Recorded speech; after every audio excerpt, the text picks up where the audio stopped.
रामकृष्ण हरी. भगवान श्रीकृष्ण कथा पुढचा भाग. धर्मराज युधिष्ठिरांनी सांगितल्याप्रमाणे राजसूय यज्ञ संपन्न करण्यासाठी हे चारी दिशांना जाऊन दिग्विजय करून येतात. बरं का. भीम पूर्वेला जातो. पूर्वेला गेल्यानंतर भीम बाकी सर्व राज्य आणि हस्तिनापूरसुद्धा पादाक्रांत करतो. हस्तिनापूरला तो गेल्यानंतर धृतराष्ट्राला हे विरोध काही कोणीच करू देत नाही. बरं का. भीष्माचार्य द्रोणाचार्य हे ताबडतोब त्यांना सांगतात, तू विरोध करायचं काही कामच नाही, त्यांना तू व्यवस्थित धनसंपदा विपुल प्रमाणात दे आणि इच्छेविरुद्ध त्या नीच धृतराष्ट्राला ती द्यायला लागते. आणि दिग्विजय संपादन करून इतरांचा पराभव करून भीम परत येतो. पण अजून मगध साम्राज्य जे असतं ते अजेय असतं. इकडे काय होतं, नकुलाला पुढे पाठवतात आणि मागून भगवान श्रीकृष्ण लवाजमा घेऊन इंद्रप्रस्थाबाहेर डेरे दाखवतात. ते आल्याची वर्दी गेल्याबरोबर धर्मराज युधिष्ठिर तिथे जाऊन भगवान श्रीकृष्णांची पूजा करतो, यथासांग पूजा करतो आणि अत्यंत आदराने त्यांना आपल्या इंद्रप्रस्थामध्ये घेऊन येतो आणि राजसभेमध्ये त्यांना सिंहासनावर बसायची विनंती करतो. भगवान श्रीकृष्ण नाकारतात, तूच तिथे बाई, मी शेजारच्या आसनावर बसतो. आणि त्याच्यानंतर ते म्हणतात, मी इथे येतं मुख्य कारण असं की मला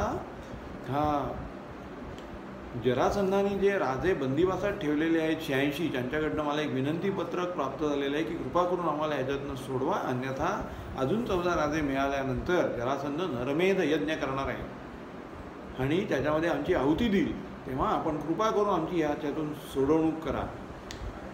आणि तसंही जोपर्यंत मगध साम्राज्य जिंकलं जात नाही तोपर्यंत आपला राजसूय यज्ञ आपल्याला करताच येणार नाही. त्याच्यामुळे मगध साम्राज्याचा पाडाव केलाच पाहिजे. आणि मगध साम्राज्याचा पाडाव तिथं जाऊन करायचा म्हणजे एकतर युद्ध करून किंवा जरासंधाचा वध करून.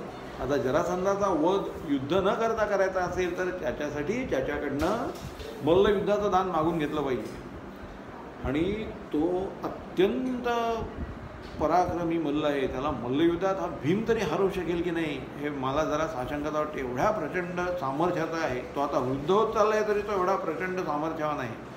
हे ऐकल्याबरोबर धर्मराज युधिष्ठिर हातपाय घालतात. पण सूक्ष्मबुद्धी भीम त्याला धीर देतो. एवढं गांगरून द्यायचं काहीच कारण नाही म्हणतो. क्षत्रिय आहोत आपण आपल्याकडनं प्रयत्नांची पराकाष्ठा करायची. बरं का. हा भीम अत्यंत सूक्ष्मबुद्धी असतो. ह्या भीमावर डॉक्टर प वी वर्तक जे अलीकडेच 1 वर्ष झालं असेल, एवढ्यातच कालवय झाले, अत्यंत थोर विभूती होती. तर त्यांनी स्वयंभू म्हणून त्यांनी जी काही ग्रंथसंपदा केलेली निर्माण केलेली आहे, लिहिलेली आहे, त्याच्यामध्ये स्वयंभू म्हणून एक जे पुस्तक आहे ते भीमावरती लिहिलेलं आहे. आणि त्याच्यासाठी त्यांनी फक्त वेदव्यास यांनी भारत ह्या ग्रंथामध्ये, महाभारत याच्यामध्ये जो काही उल्लेख केलेला आहे भीमाचा, त्याच्या शरीर संपदेचा, त्याच्या बुद्धीचा, त्याच्या वैश्वानराचा म्हणजे आचाट भुगेचा, आचाट सामर्थ्याचा, हे सर्व त्यांनी केलेल्या उल्लेखाला प्रमाण मानून त्याच्यावर यांनी भाष्य केलेलं आहे डॉक्टर प वी वर्तकांनी. त्याच्यामुळे इतर जे प्रवचनकार असतात किंवा इतर टीकाकार असतात, हे जे भीमावरती टीका करतात त्याच्यामुळे त्यांना एक नवा पैसा किंमत द्यायची आपल्याला गरज नाही. तर त्याच्यामुळे आणि त्याच्यात त्यांनी अत्यंत आदरपूर्वक याचा उल्लेख वृकोदर म्हणून केलेला आहे. सूक्ष्मबुद्धी, महापराक्रमी आणि वृकोदर. वृक म्हणजे लांडगा, वक्र नाही. बरं का. वक्र आणि वृक याचा अर्थार्थी काही संबंध नाही, हे पूर्ण भिन्न शब्द आहेत. वक्र म्हणजे गोल, वृक म्हणजे लांडगा. लांडग्याची कंबर कशी असते, एकदम बारीक असते आणि पुढचं त्याचं धड खूप मजबूत असतं, असं पसरलेलं असतं. तर भीम तसाच होता. यांनी सांगितलेल्या वर्णनानुसार डॉक्टर वर्तकांनी यांनी जे सांगितलेलं आहे वेदव्यासांनी, त्यानुसार त्यांनी सांगितले की बाकीच्या 3 पांडवांच्यापेक्षा अर्जुन हा एकटीच म्हणजे 9 इंच उंच होता आणि त्याच्यापेक्षा भीम एकटीच म्हणजे 9 इंच अधिक उंच होता. आता तत्कालीन द्वापरयुगामध्ये सर्वसामान्य जी लोकं होती ती जर 6 फूट उंचीची धरली तर अर्जुन झाला 6.25 फूट उंच आणि भीम झाला 7.5 फूट उंच. आपण त्याची कंबर 42 इंच धरू. सर्वसामान्य माणसाची तेव्हा कंबर 42 इंच असेल असं धरू. इतर सर्व पांडवांच्यापेक्षा हे जे होते पांडव हे महारथी होते. त्याच्यामुळे आपण असं धरू की या पांडवांची कंबर 42 असेल तर या सर्वसामान्य पांडवांची छाती ही आपण तानाजी मालुसरेच्या एवढी धरू. बरोबर. तानाजी मालुसरेची छाती किती? 54 इंच. 58 किंवा 54, आपण 54 इंच धरू. बरं का. आता 54 इंच जर तानाजी मालुसरेची छाती तेवढी इतर पांडवांची धरली तर त्यांच्यापेक्षा अर्जुन 1 इंच उंच आणि 1 इंच रुंद होता. 31 इंच, 31 उंच आणि 31 रुंद होता. आणि त्याच्यापेक्षा भीम 31 उंच आणि 31 रुंद होता. याचा हिशोब करता अर्जुन होतो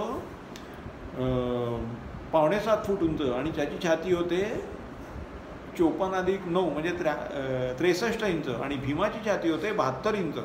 आता अशी कल्पना करू की 7.5 फूट उंच, 72 इंच छाती असलेला, 42 इंच कंबर असलेला, 1000 हत्तींचं सामर्थ्य शरीरात असलेला गोरापान, बरं का, भव्य दिव्य, जो साक्षात वायुपुत्र आहे, जो वृकोदर आहे की ज्याची कंबर एवढी कमी पण छाती एवढी प्रचंड विस्तीर्ण, बरं का, आणि ज्याच्या अंगात अमानुष शरीर सौष्ठव, अमानुष सामर्थ्य आहे, ज्याचं शरीर सौष्ठव म्हणजे वर्णनातीत आहे, अशा एका मल्लाची कल्पना करून बघा आणि आपल्याला कल्पना येईल की भीम काय होता.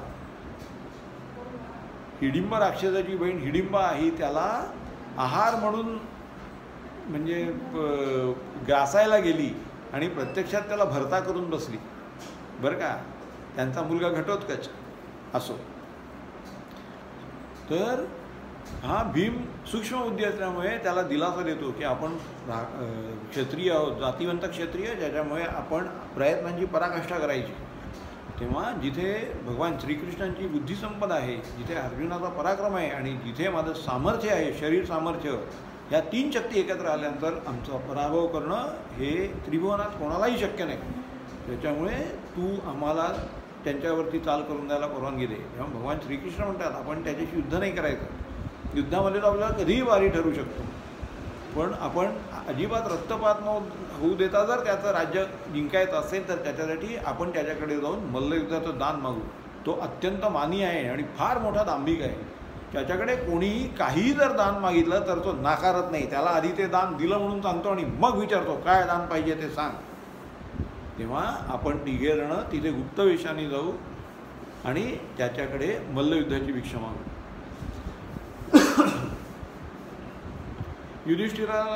युधिष्ठिराला मान्य होतं आणि तो काळजावर दगड ठेवून भीमाला द्यायची आज्ञा देतो. कारण शक्यता असते की कदाचित तो भीमाला सुद्धा मल्लयुद्धात भारी पडला असता. जो उतार वयातला म्हातारपण सुरू झालेला जो जरासंध असतो तो एवढा पराक्रमी असतो. झालं. हे तिघे जण स्नातक ब्राह्मणाचा वेश धरून मगधाकडे प्रयाण करतात, पूर्व दिशेकडे, आणि ते मगध साम्राज्यापाशी येऊन पोचतात. आता हे मगध राजधानी जी असते ती तिथे वास्तविक पाहता 5 टेकड्यांनी संरक्षित असते. 5 वेगळ्या वेगळ्या टेकड्या मगधाच्या सभोवती असतात.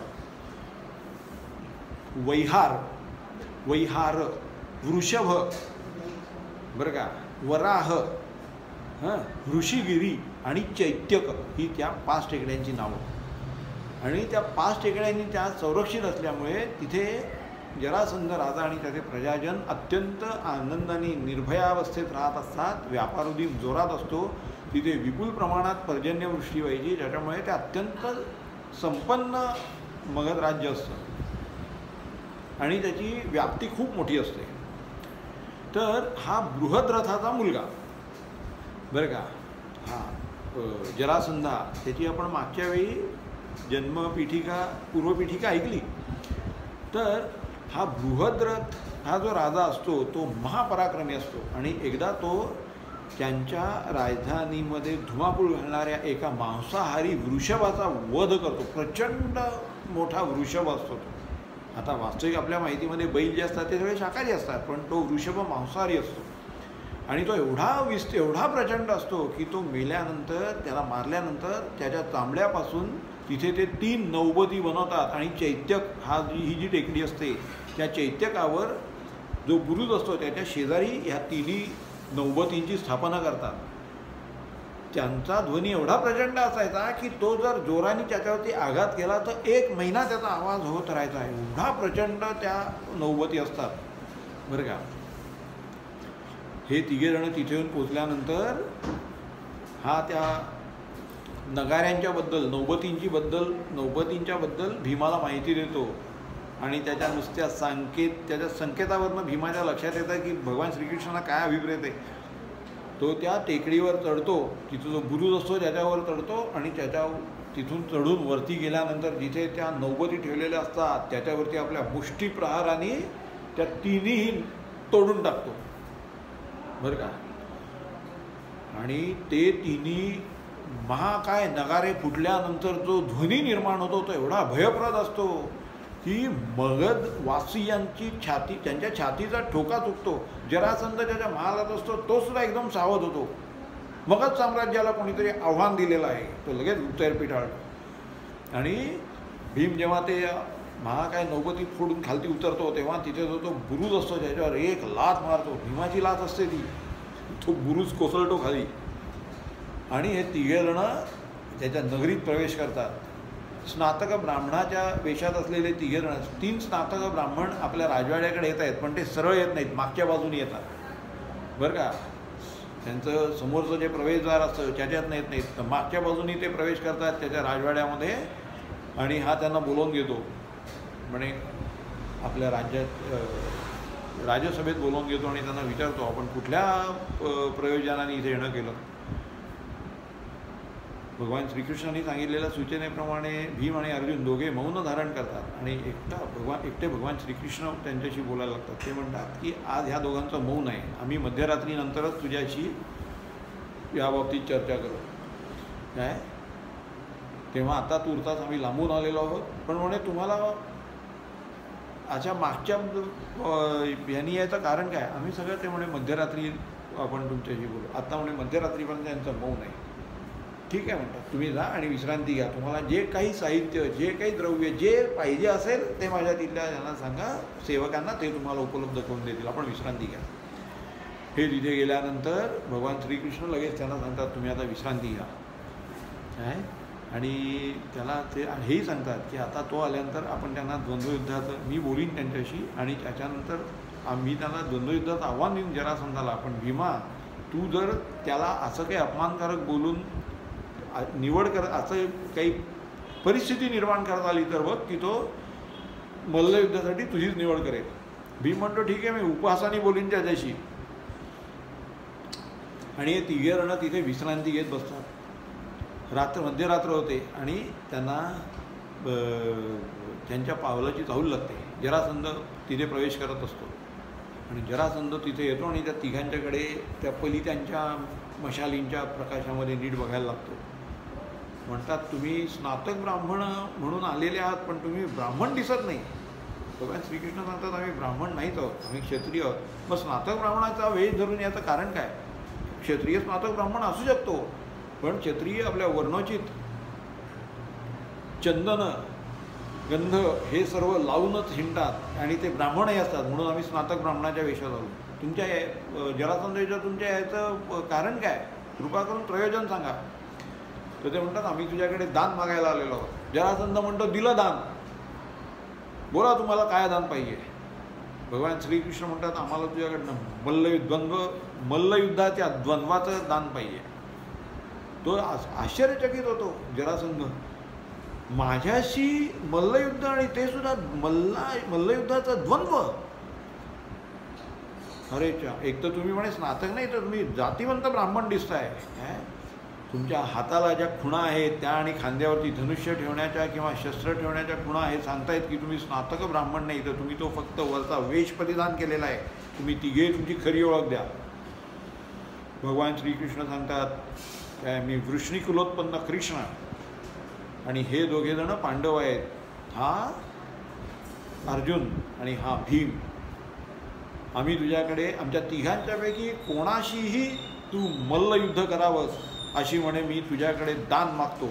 मल्लयुद्धाचं द्वंद्व करावं. द्वंद्व म्हणजे काय की एकाचा मृत्यू होईपर्यंत ते युद्ध सुरू राहतं किंवा त्यांनी शरणागती पत्करेपर्यंत. अन्यथा जर शरणागती पत्करली नाही तर त्या व्यक्तीचा मृत्यू ओढवतो. म्हणून ते हेतुपुरस्सर द्वंद्वयुद्धाचं मागणं मागतात, दान मागतात भगवान श्रीकृष्ण. तो तिघांच्याकडे निरखून बघायला लागतो. तो म्हणतो, कृष्णा, आमच्या भीतीने तू 17 वेळा मथुरे सोडून पळालास आणि शेवटी आमच्या भीतीने द्वारका नगरी उभी केली, जाऊ दे. मग तो अर्जुनाकडे बघायला लागतो आणि नंतर भीमाकडे बघतो. तो भीम त्याच्याकडे मुद्दाम अशी दर्पयुक्त नजर टाकून बघत असतो. भीमाचं शरीर सामर्थ्य आणि मगाशी आपण त्याच्याबद्दल ते सगळे त्याची वर्णनं ऐकली तेव्हा भीम त्याच्याकडे असं बघायला लागतो. तेव्हा तो हेतुपुरस्सर, तो प्रचंड मानी असतो बरं का जरासंध, तो भीमाचीच निवड करतो आणि म्हणतो, हे दोघे जण माझ्याशी द्वंद्वयुद्ध खेळायच्या, मल्लयुद्ध खेळायच्या लायकीचे नाहीत. मी तुझ्याशी म्हणे द्वंद्वयुद्ध खेळायला मला आवडेल, तू माझ्या तोडीस तोड दिसतोस. तुम्ही म्हणे आता विश्रांती घ्या आणि तुम्हाला जेव्हा इष्ट वाटेल तेव्हा सांगा, आपण तेव्हा मल्लयुद्धाला प्रारंभ करू. कुठल्या आखाड्यात तुम्ही खेळणार बरं का. हे सांगतात की आत्ता आम्ही विश्रांती घेतो, पण आम्ही हे सांगू इच्छितो, आम्ही देवमान आखाड्यामध्ये खेळू आणि जरासंधी पद्धतीने कुस्ती खेळू. जरासंधी कुस्ती ही जरासंधाने विकसित केलेलं तंत्र असतं की ज्याच्यामध्ये समोरच्याचे बोटं मोडायची, हात मोडायचे, बाहू मोडायचे, पाय मोडायचे, मान मोडायची, अशा विविध प्रकारे त्याला हाल करून मारता येईल. अशा प्रकारे त्यांनी ती स्वतःची एक विशिष्ट कुस्ती त्यांनी विकसित केलेली असते आणि हे त्याला सांगतात देवमान पद्धतीच्या आखाड्यामध्ये जरासंधी पद्धतीने कुस्तीत आम्ही खेळून हा भीम तुझ्याशी खेळ. तो म्हणतो, मान्य आहे, भीम जरासंधी कुस्ती शिकलेला असतो द्रोणाचार्यांच्याकडनं आणि त्याचा मोठ्या मोठ्या मल्लांच्या बरोबर सरावही झालेला असतो आणि त्याला त्याच्यात वायुपुत्र असल्यामुळे हे काही आत्मसात करणं फारसं जड जात नाही. प्रचंड शरीर सामर्थ्य आणि सूक्ष्म बुद्धी. आणि जरासंध सांगतो, आज तुम्ही विश्रांती घ्या, माझ्याकडे देवमान आखाडा तयार आहे बरं का. आणि देवमान, दैत्यमान आणि अजून एक असे 3 प्रकारचे आखाडे पूर्वी असायचे. मर्त्यमान, हे 3 प्रकारचे आखाडे असायचे. आणि हा देवमान आखाडा म्हणजे 200 हात गुणिले 200 हात म्हणजे साधारण आपण 150 मीटर गुणिले 150 मीटर एवढ्या मोठ्या जमिनीच्या अंशावरती बारीक माती पसरून, लाल माती पसरून तिथे कुस्ती खेळली जायची बरं का. तर ते म्हणतात, आम्ही देवमान आखाड्यामध्येच तुझ्याबरोबर जरासंधी कुस्ती खेळून द्वंद्वयुद्ध करू, मल्लयुद्ध. आणि तो म्हणतो, तुम्ही आज विश्रांती घ्या, आपण उद्या पहाटे मल्लयुद्धाला प्रारंभ करू. हे तिघजणं मान्य करतात आणि ते विश्रांती घेतात.